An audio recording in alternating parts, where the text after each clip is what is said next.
자, 사물에 해야 될 여러 가지 행사와 또 주신 사명이 있습니다. 위에서 기도해 주시기를 바랍니다. 자, 우리가 흔히 사물을 해토라고 부릅니다. 풀해자, 흑토자라고 써서 그동안 겨울에 꽁꽁 얼어붙었던 땅이 풀어지고 녹는다라고 하는 뜻을 가지고 있습니다. 자, 해토가 지나면 경칩이 곧 다가옵니다. 올해 경칩은 3월 5일입니다. 경칩은 놀랄 경자에 깨어날 칩을 사용해서 이제 땅 속에 있는 그 대지가 추운 겨울에 얼어붙었던 그 땅이 이제 푸르지면서 그 대지 안에 있는 수많은 생명들이 이렇게 대지가 푸르지며 놀라고 또 깨어나는 것을 의미를 해서 경칩이라고 부르죠. 자, 경칩 다음에 오는 것은 바로 춘불입니다. 올해 춘불은 3월 20일입니다. 춘불은 땅 속에 있었던 생명들이 이제 땅 밖으로 고개를 살며시 내밀고 수줍게 또 우리들에게 또 세상을 향하여 마치 인사를 하는 그런 새싹을 피우는 계절입니다. 분명한 것은 이 놀라운 자연의 신비로운 섭리를 만드시는 분은 하나님이십니다. 올 3월에 해토도 품고 있고 또 경첩도 품고 있고 춘분도 품고 있는데 여러분들은 이제 우리는 땅 속에 있는 그 수많은 생명들이 고기를 살포시 내밀고 마치 신랑을 맞이하는 신부의 순백한 모습으로 그렇게 올라오는 새싹들을 보고 우리는 각자 또 감동을 하고 해마다 보는 것이지만 생명의 신비와 기적을 다시 한번 느끼게 되고, 특별히 새싹을 좋아하시는 분들 또 꽃들을 좋아하시는 분들은 또 하나님께서 마음껏 기쁨을 주시고 또 즐거움도 주시는 이 3월에 새 생명의 축복이 있으시기를 주의 이름으로 축복합니다. 자, 성경에 보시면 믿음을 땅의 씨로 그렇게 비유하는 말씀들이 참으로 많은데요. 마태복음 17장 20절 오늘 본문에 보시면 20절입니다. 여기에 표시된 부분 보시면 자, 믿음이라는 말이 나옵니다. 주는 이 믿음을 겨자씨, 이제 한 알로 그렇게 비유하시죠.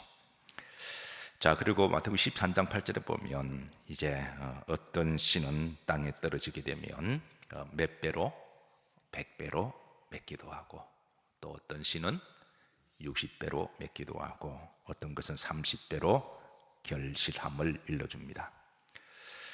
자, 한때 저도 젊었을 때에 젊은 사람들을 대상으로 청년들과 또 학원 사역을 했는데요. 흔히 청년들은 꿈도 많고 또 열정도 있고 머리도 좋고 그런 청년들이죠. 그래서 이 말씀을 제가 한때 나눠주고 묵상하고 이 말씀에 가장 감동이 되고 은혜가 되는 부분이 어느 부분이며 또 내가 붙들어야 할 첫 번째 눈에 들어오는 말씀이 뭔지 한번 묵상하고 도의하는 시간을 가졌습니다.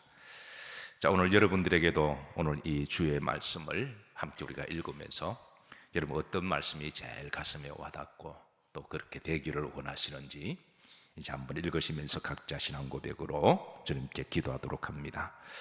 들어는 좋은 땅에 떨어짐에, 다 같이 합독합니다. 들어는 좋은 땅에 떨어짐에 어떤 것은 100배, 어떤 것은 60배, 어떤 것은 30배의 결실을 하였느니라. 어떠하세요? 어떤 말씀이 제일 내 가슴에 눈에 들어오고 내 심장을 뛰게 하고 또 우리 기도 제목이 될까요? 어떠세요, 여러분? 제가 그때 청년들에게 대화를 나누면서 가장 많이 나온 감동적인 반응이 바로 몇 배일까요? 100배였습니다. 본인이 앞으로 추구하는 미래가 하나님이 복을 주셔서 100배로 주실 것을 그렇게 말하는 청년들이 대부분이었고, 또 들어는 60배로 목사님 저는 그 많은 그릇이 안 되니까 나는 60배 정도만 해도 족합니다 하는 이도 있었고, 어떤 이들은 30배 이렇게 나왔습니다. 물론 다 좋은 말씀인데, 그런데 이 말씀 속에 하나님이, 주님이 이제 숨어 있는 비밀 하나를 일러 주셨습니다. 그게 100배든 60배든 30배든 우선순위가 있습니다. 다시 한번 말씀 보십시다. 자, 여기에 가장 중요한 키워드가 뭘까요? 어떻게 아셨네요? 좋은 땅입니다. 이게 숨어 있는 비밀인데요. 우리는 신앙생활 할 때 자꾸 열매만 보잖아요. 하나님이 나의 기도를 들어주실 줄로 믿습니다. 자꾸 열매만 따먹으려고 포커스를 맞춰주지. 내가 기도하는데 왜 하나님 응답 안 하시지? 왜 늦게 하시지? 그래서 안 되면 하나님을 원망하고, 늦게 되면 조급해하기도 하고, 그래서 늦게 되면 이제 나중에 누가 태어나냐면 이스마엘이 태어납니다. 우리가 때로는 그런 경우가 참 많아요. 우리가 구하는 기도가, 여기 가장 중요한 것은 뭐라고요? 좋은 땅입니다.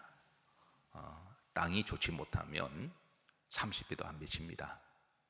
땅이 30배를 맺는 그릇이 돼야 30배가 나오죠. 또 60배를 맺힐 수 있는 그런 좋은 땅이 돼 60배가 맺히죠. 땅을 먼저 개간해야 되는데, 자기 마음의 땅은 별로 신경도 안 쓰고 그저 열매만 따먹으려고 그러고, 열매가 안 따지면 하나님 이룰 수가 있으시냐고, 때로는 시험 들고 원망하고, 그러니까 이게 지금 신앙의 방향성이 잘못되었다고 하는 것이죠. 사랑하는 성도 여러분, 우리 믿는 사람들이 우리가 먼저 마음의 심령밭을 잘 개간해야 될 줄로 믿습니다. 내 마음밭이 되면 하나님은 30배도 맺게 하시고, 60배도 맺게 하시고, 100배도 맺게 하시는 줄로 믿습니다. 해토의 달을 맞이해서 3월 올해 올 달 우리에게 주시는 말씀의 제목은 믿음의 씨 안에 있는 신비와 능력입니다. 오늘 본문의 스토리는 이렇습니다. 한 할아버지가 아들이 있었는데 심각한 병에 걸렸습니다. 내가 아픈 것보다도 자식이 아프면 부모들은 2배로 3배로 더 힘들죠. 그래서 하다 인간의 힘으로 되지 않아서 아들을 데리고 예수님께 찾아왔습니다. 그런데 그때 주님은 계시지 아니하고 변화산에 올라가셨어요. 그래서 변화산 아래 있는 제자들에게 이제 이 상황을 설명했습니다. 그런데 제자들이 그 아이를 놓고 기도했는데 아무런 역사도 일어나지 않았습니다. 나중에 이제 주님의 변화산에 내려오셨습니다. 이때 그 아버지가 예수님께 이렇게 고백합니다. 16절입니다. 합독합니다. 내가 주의 제자들에게 데리고 왔으나 능히 고치지 못하더이다 그랬습니다. 이때 17절에 예수님께서 이제 제자들에게 말합니다. 믿음이 없고 배역한 세대여라고 이야기합니다. 여기 이제 2가지를 말씀합니다. 개인적으로 믿음이 없다라고 말씀하기도 하시고, 그 세대가 이제 배역한 세대다라고 그렇게 일러주고 있습니다. 자, 분명한 것은 믿음이 없으면 배역한 시대가 됩니다. 사람들은 오늘 이 시대가 점점 더 배역하고 완악하고 무서운 세상이 되었다고 한탄하고 걱정합니다. 그런데 이것을 우리가 뒤집어 보면 이 세대가 왜 이렇게 되었느냐? 그것은 이 세대가 믿음을 잃어버린 세대이기 때문에 그렇습니다. 믿음을 귀히 여기지도 아니하고, 또 하나님을 귀히 여기지 아니하고, 하나님으로부터 점점 멀리 떨어지고, 말씀보다도 자기 중심적으로 믿는다고 하지만 사실은 하나님이 중심이 아니라 그 속에 자기가 중심이 되어 있기도 하고, 분명한 것은 믿음을 잃어버리면 완악한 시대가 되고 패역한 시대가 되고 팍팍한 시대가 됩니다. 사랑하는 성도 여러분, 믿음이 있다고 하는 것은 복입니다. 우리가 믿음을 귀히 여기면 하나님은 우리를 귀히 여기사 우리의 마음이 배역하지 아니하고 우리의 마음이 이렇게 딱딱하지 아니하고 하나님이 부드럽게 만들어 주실 것이고 은혜롭게 하시고 사랑으로 충만하실 거예요.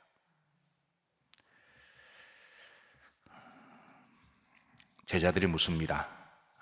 왜 우리는 고치지 못했습니까? 19절에 보면 후렴절입니다.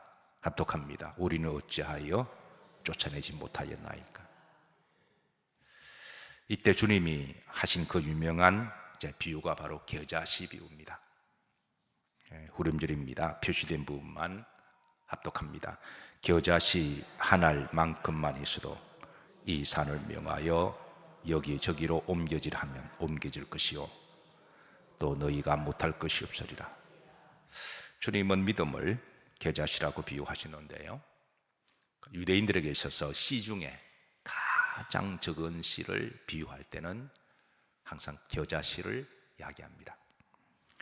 아마 여러분들 겨자씨 잘 아시고 또 이제 보신 분도 계실 거예요. 우리나라 참깨 씨만한 아주 작은 씨입니다. 근데 중요한 것은 그 겨자씨가 작아도 그 안에 생명이 있습니다. 그래서 이 작은 씨를 땅에 심게 되면 이 씨가 자라게 되고 한 3, 4m까지 자라죠. 그래서 겨자씨가 워낙 굵게 크게 넓게 자라서 사람들은 이게 식물인데 사람들은 나무다라고 그렇게 부르기도 해요. 그러니까 식물이 맞기도 하고 나무가 맞기도 합니다. 그리고 이제 이 겨자씨들이 모여서 군집을 이루게 되는데요, 그러면 이제 보면 나무같이 이렇게 풍성히 자라게 되고 지나가는 나그네도 그 광야 여정 가운데 나그네도 그 그늘에 쉬기도 하고 또 날아다니는 새도 아무리 날개가 있다 그러지만 새도 피곤할 때가 있지 않겠어요? 새도 거기 앉아서 쉬기도 하고 둥지를 틀기도 합니다. 저는 우리 믿음의 사람들이 겨자씨만한 나무가 되기를 기도하고 축복합니다. 이렇게 좀 넉넉하게 잘 우리가 믿음이 자라서, 그 믿음이 자란다고 하는 것은 인격이 자란다는 게 아닐까요? 그 신앙생활을 꽤 오래 했는데 그 인격이 자라지 않으면 근본적으로 그 우리가 예수님을 인격적으로 영접한다 그러잖아요. 그래, 인격이 안 자라면 아마 본인의 신앙을 다시 한번 아마 근본부터 점검해야 되지 않을까요? 네. 주님은 열매를 보아서 안다라고 이야기합니다. 얼마 전에 어느 성도님이 지나가는 말로 한때 유명한 목사님이 지금 어떤 이제 그 밑에 신방 전도사님에게 말을 좀 함부로 했던 것 같아요. 그래서 그렇게 함으로 그게 지금 막 돌아다닌다고 저보고 보셨냐라고 물어보셔서 저는 아직 보지 못했습니다. 저는 사실은 부정적인 것 잘 보지도 않고 TV 나오면 꺼버리고 듣지도 않습니다. 그게 옳다 나쁘다 그런 개념에 떠나서 자꾸 우리가 부정적인 것을 생각하고 보게 되면 아무리 판단이 옳아도 우리 영성이 긍정적이지 않고 별로 좋은 일이 아니어서, 그래서 저희 집사람이나 제가 늘 하는 말이 부정적인 것은 듣지도 말고 보지도 말고 말하지도 말자. 왜 우리가 좋은 것도 세상에 많고 좋은 말도 많고 축복도 많은데, 그래서 이제 가급적 그런 부분에 대해서 제가 좀 둔감하고 좀 귀를 닫고 있는데요. 그래서 뭐 돌아다녀도 잘 보지도 않고 그러는데 어쨌든 요즘 그게 막 돌아다니며 또 많은 사람들에게 또 회자가 되는 모양입니다. 아마 말로만 듣고 봤을 때는 아마 이제 그분이 잘못한 것 같아요. 예. 분명한 것은 우리가 신앙생활을 하면 할수록 인격적인 주님을 영접했다면 그 인격이 열매로 드러나고 그게 그 믿음으로 드러나는 것인데, 만약에 인격이 어느 정도 성숙하지 못하고 그랬다면 본인의 신앙을 그 사람 아무리 목회자라고 할지라도 근본적으로 다시 점검해야 되겠죠.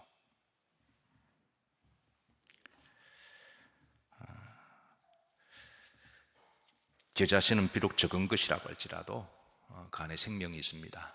심으면 자라고, 그리고 이제 풍성해지고, 지나가는 사람도 좀 쉬어가고, 또 이렇게 새도 앉았다 가는, 저런 믿음의 사람들이 좀 그랬으면 좋겠습니다. 실제로 그런 분들도 많이 계세요. 믿음 생활을 잘하신 분들은 정말 좀 넉넉하고, 마음도, 우리가 오늘 주님의 성찬을 받았잖아요. 성찬을 받은 몸은 우리가 사랑으로 가득 채우는 몸인데, 그리고 나보다 남을 더 항상 배려하고 남을 존중하고, 만약에 신앙생활 오래 했는데 늘 자기 중심적으로 이기적으로만 생각한다면 그것도 다시 한번 저는 신앙을 점검해야 된다고 생각합니다. 좀 넉넉해서 좀 물을 한 잔 주더라도 이렇게 좀 넉넉하게 좀 대접하고, 내가 비록 좀 손해 보더라도 그렇게 주의 이름으로 우리가 좀 손해 봐도 괜찮지 않을까요? 꼭 이익만 봐야 되나요? 내가 축복을 받았으니까 모든 이익은 내가 다 받아야 되고 손해는 당신의 몫인가요? 그렇지 않잖아요. 그래서 우리가 그렇게 하면 이제 나중에 하나님이 나중에 갚아주십니다. 그게 얼마로 갚아주신다고요? 때로는 30배로 갚아주시고, 주의 이름으로 한 것은 하나님이 절대 잊지 않아야 하십니다. 좀 사람도 좀 쉬어갔다 가고, 좀 지나가는 짐승들도 앉았다 가는, 그게 우리 겨자씨에만한 믿음이 자라서 넉넉한 모습이 되면, 바로 그렇게 모인 공동체가 저는 복받은 공동체라고 저는 그렇게 믿습니다. 그런데 여기에 장애가 하나 있습니다. 장애가 바로 이제 산입니다. 20절에 보시면 주님께서 그 중반절에 산을 언급하십니다. 겨자씨가 자라는데 가장 큰 장애는 산입니다. 그 장애는 때로는 춥고 혹독한 겨울의 장애입니다. 땅속에 들어가서 기나긴 겨울에 차갑고 매서운 겨울을 잘 버텨내고 견뎌내야만 합니다. 어떤 사람의 장애는 고난입니다. 어떤 사람의 장애는 나를 힘들게 하는 사람일 수가 있습니다. 어떤 사람의 장애는 혹독한 현실일 수가 있습니다. 그러나 이것보다 가장 큰 본질적인 장애가 바로 이제 요한복음 12장 24절을 보시면, 자, 주께서 가장 큰 장애를 일러주십니다. 한번 읽으시면서 한번 찾아보시죠. 합독합니다. 내가 진실로 진실로 너에게 이르노니 한 알의 밀이 땅에 떨어져 한 알 그대로 있고, 여기에 키워드가 뭘까요? 죽어야 됩니다. 가장 큰 장애는 내 안에 내가 죽지 아니하고 살아있으면 하나님이 역사하실 수가 없으신 거죠. 우리가 어떤 문제가 안 되면 자꾸 그 이유를 혹독한 현실을 찾기도 하고, 당신 때문에, 누구 때문에 자꾸 이렇게 하지만, 사실은 하나님 우리 속에 가장 큰 장애가 있음을 일러줍니다. 그리고 내 속에 자아가 죽어야 그때서 비로소 하나님은 열매를 맺습니다. 말씀을 정리합니다. 해토의 계절입니다. 하나님의 자연 섭리와 축복에 따라서 지난 기나긴 추운 혹독한 겨울을 잘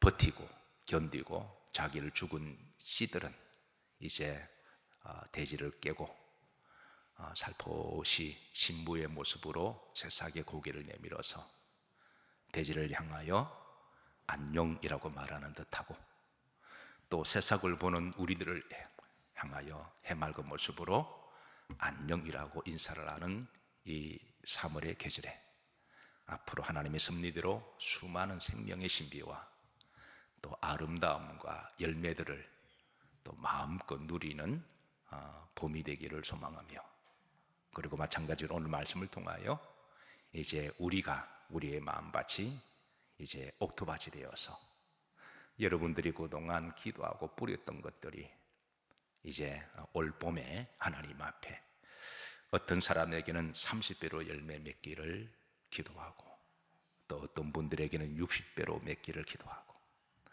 또 어떤 분들은 100배로 맺어서 하나님 앞에 나와서 하나님 앞에 아름다운 보고도를 많이 올려드리고, 이 모든 일은 하나님이 하셨습니다 라고 보고드리고, 이런 열매의 복이 있으시기를 주의 이름으로 축복합니다. 그리고 이 겨자씨의 가장 마지막에 궁극적인 신비는 하늘에 있습니다. 주의 이름으로 한 어린 소자에게 물 한 컵을 대접하더라도 주의 이름으로 했다면 하나님은 그것을 다 계산하셔서 하늘나라에서 각자 믿음대로, 어떤 사람에게는 30배로 평생 연금입니다.